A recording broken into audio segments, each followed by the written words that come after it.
तो अब हम प्रश्नावली 12.2 शुरू करते हैं, जिसके अंदर ऑलमोस्ट क्वेश्चन आयतन के दिए हुए हैं। इसकी पिछली दो वीडियो के अंदर हमने प्रश्नावली 12.1 पूरी कर ली है। अगर आपने वीडियो नहीं देखी, डिस्क्रिप्शन में लिंक दी हुई है, आप पहले उन दोनों वीडियो को देखें ताकि आप इसे अच्छे से समझ सकें। और ये जितने भी इंग्लिश वर्ड है, इनकी डेफिनेशन, इनकी परिभाषाएं हमने उस वीडियो के अंदर बताई थी, तो आप पहले वो अच्छे से देख लें। अब इसके अंदर जो भी आयतन के फॉर्मूले काम आएंगे वो सारे मैंने पहले लिख दिए हैं। अब या तो इन्हें नोट कर लें या फिर इनका स्क्रीनशॉट ले लें ताकि आपको बाद में कोई दिक्कत ना हो। अब देखिए, ये फॉर्मूले हमारे पास अर्धगोले का, गोले का, शंकु, बेलन, घन और घनाभ, ये लंबाई इंटू चौड़ाई इंटू ऊंचाई लिखा हुआ है। अब हम एक एक करके इसके सारे क्वेश्चंस को हल करेंगे। तो हम इसका सवाल नंबर 1 हल करते हैं। थोड़ी सी स्पीड तेज रखेंगे, अगर स्लो मोशन में काम करेंगे तो कई घंटों की वीडियो के अंदर भी पार्ट पूरा नहीं हो पाएगा।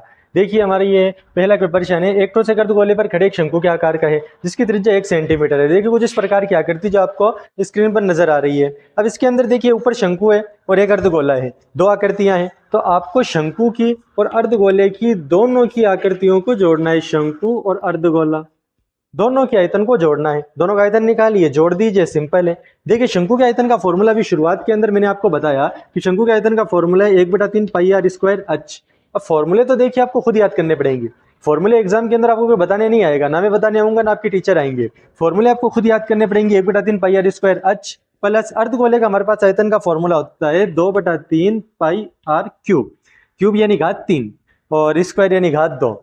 अब हम इनका मान यहाँ पर रखेंगे, लेकिन सवाल के अंदर क्या दिया हुआ है, शंकु की ऊंचाई, इस ठोस का आयतन पाई के पदों में व्यक्त करो। यानी कि आपको जहां पर पाई लिखा हुआ दिख रहा है उसका मान नहीं रखना। पाई देखिए, इसे, इस आकृति को पाई कहते हैं, इसका मान आपको नहीं रखना, इसे ऐसे ऐसा छोड़ देना है। आर का मान भी 1 है, देखो त्रिज्या 1 है, और एच का मान भी 1 है क्योंकि हाइट भी इसकी त्रिज्या के बराबर है। तो आर भी 1, एच भी 1। सिंपल, 1/3 पाई का पाई, 2 की घात, आर की घात 2, 1 गुणा 1, और एच की 1 प्लस 2/3 पाई का पाई आर की घात 3 यानी 1 गुणा 1 गुणा 1। अब 1 को आप किसी से भी गुणा करो, इसका कोई मतलब नहीं होता। तो हमारे पास बचे यहाँ पर 1/3 पाई प्लस यहाँ पर बचे हमारे पास 2/3 पाई। अब देखिए, इसके आगे हमें क्या करना है, इसके आगे आप चाहें तो दोनों को सिंपल तरीके से जोड़ दे, परिमेय संख्याओं वाला। देखिए, परिमेय संख्या, या फिर ऐसे कर देते हैं, देखिए इसमें भी पाई है और इसमें भी पाई है, तो मैंने एक बार लिख दिया पाई, इसमें भी नीचे 3, इसमें भी नीचे 3, ये नीचे 3, और बाकी की जो दोनों चीजें बच गई उन्हें मैंने जोड़ दिया। 2 और 1 हो गए हमारे पास 3, पाई/3 इंटू 3, 3 से 3 कट गया, हमारा आंसर आया पाई। ये हमारा आंसर पाई सेंटीमीटर क्यूब। क्योंकि आयतन निकालना है, आयतन के अंदर हमेशा घात 3 आती है, क्षेत्रफल के अंदर हमेशा घात 2 आती है।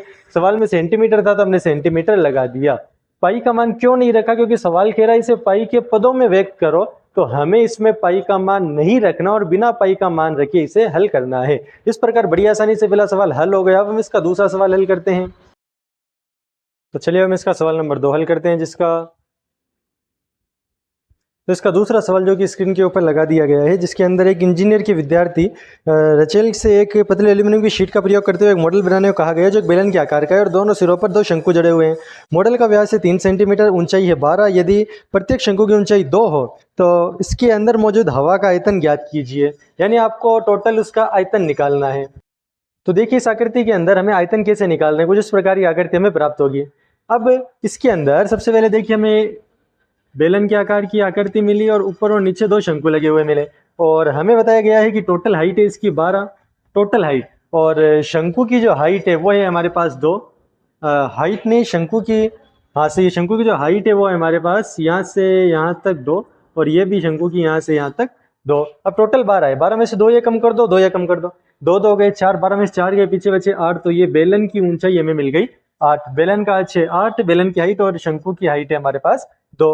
इसके अलावा देखिए, त्रिज्या हमें दी हुई है कि इसकी ये जो है व्यास 3 है, तो त्रिज्या व्यास की आधी होती है, तो त्रिज्या हुई 1.5।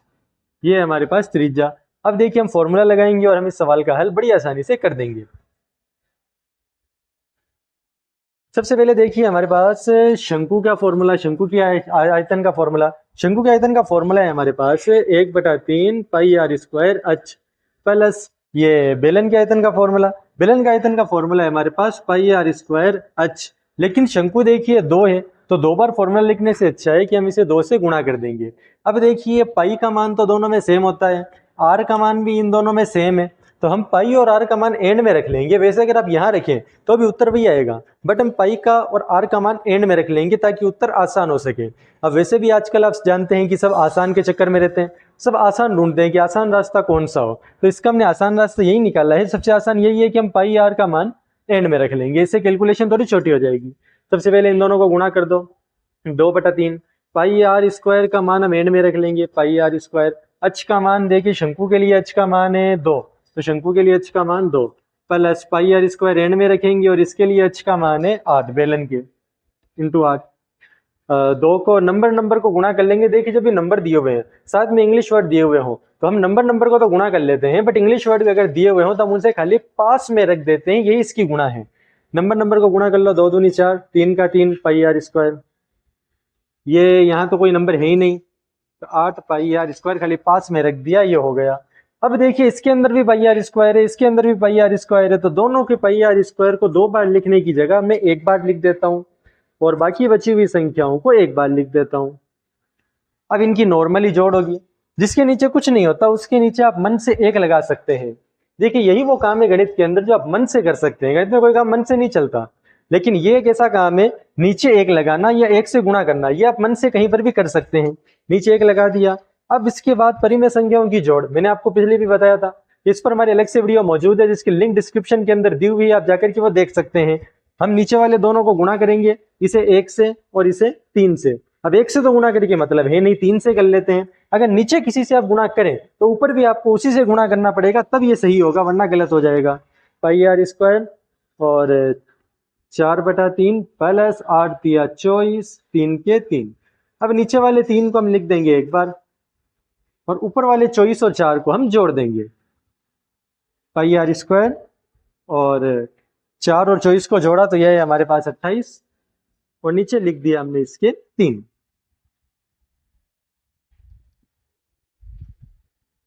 और इसके नीचे 3 लिखने के बाद देखिए अब हमें यहां पर पाई आर का मान रख देना है। वैसे अगर आप पाई और आर का मान स्टार्टिंग में रखते तो भी उत्तर यही आता, बट अगर आप यहां रखेंगे तो इससे कैलकुलेशन थोड़ी सी छोटी हो जाएगी। पाई का मान क्या है, जल्दी फास्ट स्पीड के अंदर चलेंगे थोड़ा सा, 22/7। आर का मान क्या है, आर का मान देखिए 1.5। आर कितनी बार है, आर यहाँ पर 2 बार, तो 1.5 लिखेंगे हम 2 बार और फिर ये 28/3। अब इन्हें आपस में काट देंगे, 3 को और इन्हें काटो या 0.3 15 0.5, 7 को इसे काटो 7 चौक 28। अब ऊपर वाले चारों को गुणा कर दीजिए, आपका उत्तर आ जाएगा। ऊपर वाले चारों को गुणा करने पर हमारे पास आया 66 सेंटीमीटर क्यूब। क्यूब का मतलब घात 3। जब भी आयतन दिया हुआ हो घात 3 लगाएंगे, लेकिन यहाँ पर नहीं, यहाँ पर सेंटीमीटर और मीटर के आगे यहाँ लगा दिया तो गलत हो जाएगी। बस यही हमारा आंसर है, 66 सेंटीमीटर क्यूब यानी घात 3। ये सवाल का आंसर है जो बड़ी आसानी से हमने याद कर लिया। अब हम इसका तीसरा सवाल हल करते हैं। तो अब हम इसका सवाल नंबर 3 हल करते हैं, जिसके अंदर दिया हुआ है ये गुलाब जामुन में उसके आयतन के लगभग 30% चीनी की चाशनी होती है। 45 गुलाब जामुन में लगभग कितनी चाशनियों की थी। प्रत्येक गुलाब जामुन एक बेलन के आकार का है जिसके दोनों सिरे अर्धगोलाकार है तथा इसकी लंबाई 5 सेंटीमीटर और व्यास 2.8 सेंटीमीटर है। ये कह रहा है प्रत्येक गुलाब जामुन एक बेलनाकार और उसके दोनों सिरे अर्धगोलाकार है। हालांकि होता तो गुलाब जामुन हम जानते ही हैं कि गोलाकार होता है, लेकिन चलिए कोई बात नहीं, जैसा ही आकार दिखा रहा है वैसा बना लेते हैं। तो कुछ इस प्रकार का गुलाब जामुन बनेगा।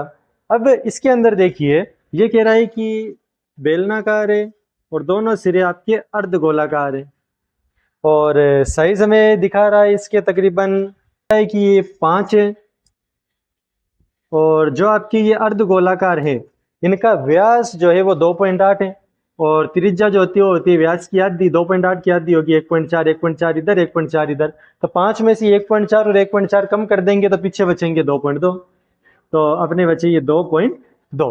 तो ये है अपने इसका माप कि त्रिज्या 1.4 और बेलन की जो लंबाई है वो 2.2। बस ये 2 ही मान हमारे काम आने वाले हैं, बाकी ज्यादा कुछ काम आने वाला नहीं है। सबसे पहले इसने कहा कि सबसे पहले हमें इसका आयतन निकालना है। आयतन निकाल लिया, निकालने के बाद फिर 45 से गुणा करना है क्योंकि ये 45 गुलाब जामुन का पूछ रहा है। फिर उसका 30% निकालना है। थोड़ा सा सवाल लंबा हो सकता है लेकिन हो जाएगा, इतना ज्यादा मुश्किल भी नहीं है। सबसे पहले देखिए अर्धगोले का आयतन का फॉर्मूला होता है हमारे पास 2/3 पाई आर क्यूब और ये बेलन का होता है हमारे पास पाई आर स्क्वायर एच। 2 अर्धगोले हैं तो हम इसे 2 से गुणा कर देंगे। अब देखिए इन सबका मान रखिए, अभी हम इसका उत्तर निकालते हैं। सबसे पहले गुणा किया, 2 दूनी 4, नीचे 3 का 3, पाई का मान होता है 22/7, आर 3 आर का मान है अपने कितने 1.4, तो 1.4 लिखेंगे हम 3 बार, 1.4 गुणा 1.4। ये हो गया हमारा बेलन का सॉरी अर्धगोले का। अब इस बेलन का निकालो। बेलन का देखिए हमारे पास होगा तकरीबन पाई का मान है 22/7 और आर का मान है 1.4 और अच का मान है हमारे पास 2.2। अब इन सबको गुणा भाग करेंगे, हमारा आंसर आ जाएगा। तो इन सबको गुणा भाग करेंगे। देखिए थोड़ा ध्यान ये रखना है कि प्लस आपको बाद में करना है, प्लस के एक तरफ वालों को अलग अलग कर लेना है, प्लस के एक तरफ वालों को अलग हल कर लेना है, प्लस आपको एंड में करना है। चलिए हल करते हैं। 7 को इससे काटा यह है 0.2, 7 को 14 से काटा 1.4 से काटा यह है 0.2। अब हम ऊपर वाले सबको गुणा कर लेंगे और नीचे फिर एंड के अंदर इसमें 3 का भाग कर देंगे। ऊपर वालों को गुणा करते हैं। देखिए गुणा करने पर क्या आया, 22 को 4 से गुणा किया, यह है अपने 88 के बाद इंटू 0.2 को अपने 1.4 से गुणा किया, तो 0. चलिए अभी इसे रहने देते हैं, पहले इन दोनों को गुणा कर लेते हैं। इन दोनों को गुणा करने पर आया हमारे पास से 1.96 प्लस, अब इधर गुणा करते हैं कि इधर चारों को गुणा करने पर क्या क्या आ रहा है। तो देखिए इधर इन दोनों को गुणा करने पर तो आया अपने 4.4 इंटू इन दोनों को गुणा करने पर आया अपने 3.08। अब नीचे 3 था, सॉरी ये तो लिखना ही भूल गए, इसके नीचे 3 है। अब ऊपर वाले तीनों को गुणा करेंगे, इधर ऊपर वाले दोनों को गुणा करेंगे, नीचे 3 का भाग कर देंगे, जोड़ एंड में करेंगे। 4.4 और 3.08 को गुणा करने पर आ रहा है हमारे पास 13.55 और इधर इन तीनों को गुणा करने पर आ रहा है हमारे पास 34.50। भाग देना है इसमें 3 का, अब 3 का भाग दे दो। भाग देने पर आ रहा है हमारे पास 14.50 प्लस 13.55 दोनों को जोड़ देंगे। जोड़ एंड में करनी है। देखिए हमने पहले भी आपको बताया था, थोड़ा सा याद रखा करें कि जोड़ एंड में करनी है, जोड़ बाकी एंड में, और इधर वाली गुणा भाग आपको पहले करनी है। अब इन दोनों को जोड़ेंगे, दोनों को जोड़ने पर आ रहे हैं हमारे पास 25.05। अब ये तो हुआ एक गुलाब जामुन का, हमें निकालना है 45 का। इसी को 45 से गुणा कर दो यहीं पर, इसी को यहीं पर आप 45 से गुणा करेंगे। मैं शॉर्टकट में लिख रहा हूं, आप पूरा गुणा करके देख लीजिएगा। 1127.25 ये इसका आंसर आया सेंटीमीटर क्यूब। ये तो हुआ आयतन। अब हमें निकालना है इसका 30%। फिर कंफ्यूजन, अब क्या करें। देखिए प्रतिशत निकालने पर हमारी शॉर्ट्स भी मौजूद हैं और इस पर अलग से वीडियो भी बना देंगे। प्रतिशत निकालने के लिए देखो 30% निकालना है, तो जितना भी प्रतिशत निकालना हो उसे इससे गुणा करो और 100 का इसमें भाग लगा दो, 100 का भाग लगा दो और जिसका प्रतिशत निकालना है उसे गुणा कर दो, आपका आंसर आ जाएगा। तो भाग और गुणा करने पर हमारे पास आए 338.18 सेंटीमीटर क्यूब, जिसे हम लगभग 338 मान सकते हैं। अगर यहाँ पर 50 से कम संख्या है तो आप उसे हटा सकते हैं, 50 से ज्यादा आए तो हटा तो तब भी सकते हैं, लेकिन अगर 50 से ज्यादा आए तो इसे हटाने के लिए यहाँ पर एक बढ़ाना पड़ेगा, और 50 से कम आए तो ऐसे ही हटा दो। अब 18 तो 50 से कम है, तो हमने इसे ऐसे ही मन से हटा दिया। ये हमारा जवाब आया 338 सेंटीमीटर क्यूब, सेंटीमीटर की घात 3।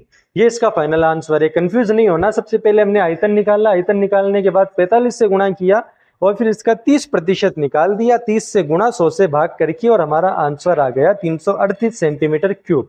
इस प्रकार में तीसरे सवाल का आंसर ज्ञात किया। बड़ी आसानी से अब हम चौथे सवाल का आंसर भी कर लेंगे। तो इसका चौथा सवाल जो कि बड़ा आसान है, अभी हल करते हैं। सवाल दिया हुआ है, कलमदान घनाभ के आकार की लकड़ी से बना हुआ है। कलम रखने के लिए 4 शंक्वाकार गड्ढे बने हुए। घनाभ की लंबाई है 15, 10, 3.5 और गड्ढे की त्रिज्या है 0.5 और गहराई है 1.4 सेंटीमीटर। पूरे कलमदान में लकड़ी का आयतन ज्ञात कीजिए। देखिए बड़ा इजी क्वेश्चन है, अभी हम इसका आंसर ज्ञात करते हैं। सबसे पहले देखिए हमें इस प्रकार की आकृति दी हुई है। अब इस आकृति के अंदर 4 शंक्वाकार गड्ढे बने हुए हैं, यानी शंकु के आकार के 4 गड्ढे बने हुए हैं। पहले तो आप एक काम करो, इस घनाभ का आयतन निकाल लो। घनाभ का आयतन निकालने के बाद इस शंकु का आयतन निकाल लो और शंकु को कम कर दो। गड्ढे बने हुए ना, तो गड्ढों को कम कर दो, आपका टोटल आयतन निकल जाएगा। घनाभ के आयतन का फॉर्मूला होता है बड़ा आसान, हमारे पास लंबाई इंटू चौड़ाई इंटू ऊंचाई। लंबाई चौड़ाई ऊंचाई तीनों को गुणा कर दो, बड़ी आसानी से आपके घनाभ का फॉर्मूला, घनाभ का क्षेत्रफल, आयतन, क्षेत्रफल नहीं आयतन निकल जाएगा। यह तो हो गया घनाभ का आयतन। अब इसमें से कम कर दो अब शंकु का आयतन। शंकु के आयतन का फॉर्मूला क्या होता है, 1/3 पाई r स्क्वायर h। ये है हमारे शंकु के आयतन का फॉर्मूला। लेकिन देखिए 4 शंकु है, तो 4 निकालने से अच्छा है आप सीधा यहाँ पर 4 से गुणा कर दो, ये आसान रहेगा। अब इन सब का मान रखो, आपका आंसर आ जाएगा। लंबाई चौड़ाई ऊंचाई कितनी दी हुई है, हमें विमा दी हुई थी ना 15 10 और 3.5, 15 10 3.5 माइनस 4 एक कम 4 बटा 3 का 3, पाई का मान 22/7, आर का मान 0.5, 0.5 0.5, एच का मान 1.4।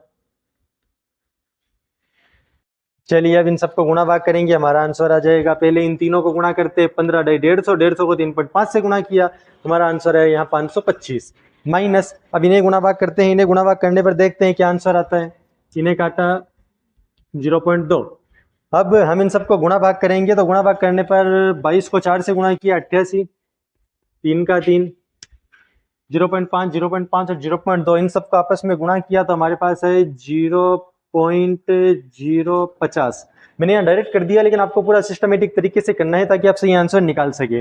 अब इनकी गुणा भाग करेंगे, माइनस मैंने आपको पहले ही बताया था कि जोड़ और बाकी एंड में करते हैं, बाकी गुणा भाग वाला काम पहले करते हैं। 525 माइनस इन दोनों को गुणा करो, 3 का भाग करो, इनमें आया हमारे पास 1.47। 525 में से 1.47 कम हो गए। अगर परिमेय संख्याओं की बाकी नहीं आती, इस पर भी हमारी वीडियो बनी हुई है जिसकी लिंक डिस्क्रिप्शन के अंदर दी हुई है, आप देखिए। लेकिन यहाँ मैं आपको शॉर्टकट में बता रहा हूँ, संख्या में से संख्या कम करते हैं, 525 माइनस 1, और आगे की जो पॉइंट की है वो इसके आगे लगा देते हैं। अब आप कहेंगे फिर यहाँ तो कुछ है ही नहीं, तो इन खाली जगहों में हम पॉइंट लगा के 0 फिट कर देंगे।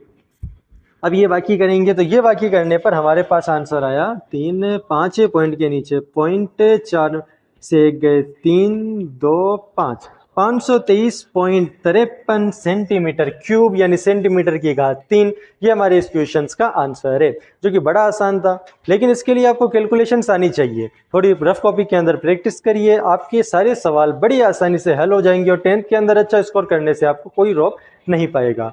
लेकिन कब, जब आप मेहनत करें। बिना मेहनत के आप सोचेंगे नहीं हम तो ऐसे बैठे बैठे ऐसे हाथ बांध के बस वीडियो देखते रहें और देखते देखते हमारे 10th के अंदर 100 में से 105 आ जाए, ऐसा नहीं हो सकता। आपको 10th के अंदर अच्छे मार्क्स के लिए खुद मेहनत करनी पड़ेगी। कई सारे स्टूडेंट पूरी रात जाकर मेहनत करते हैं, पूरे दिन पढ़ते हैं, 18 घंटे पढ़ते हैं, 16 घंटे पढ़ते हैं, 10 घंटे पढ़ते हैं, तब जाकर उनके अच्छे स्कोर आते हैं। और आप सोच रहे हैं बस हाथ बांध के वीडियो देख लेने से अच्छा स्कोर आ जाएगा, तो ऐसा नहीं होगा। खुद प्रैक्टिस करिए तब आपका अच्छा स्कोर आएगा। मुझे उम्मीद है कि आप मेहनत करेंगे और अच्छा स्कोर करेंगे। हमारे चैनल के साथ जुड़े रहें ताकि आप पूरा 10th का सिलेबस अच्छे तरीके से पढ़ सकें। कोई डाउट हो तो आप क्वेश्चन हमसे पूछ सकते हैं, कमेंट में भी पूछ सकते हैं, डिस्क्रिप्शन में जो नंबर दिए गए उन पर भी आप हमें पूछ सकते हैं।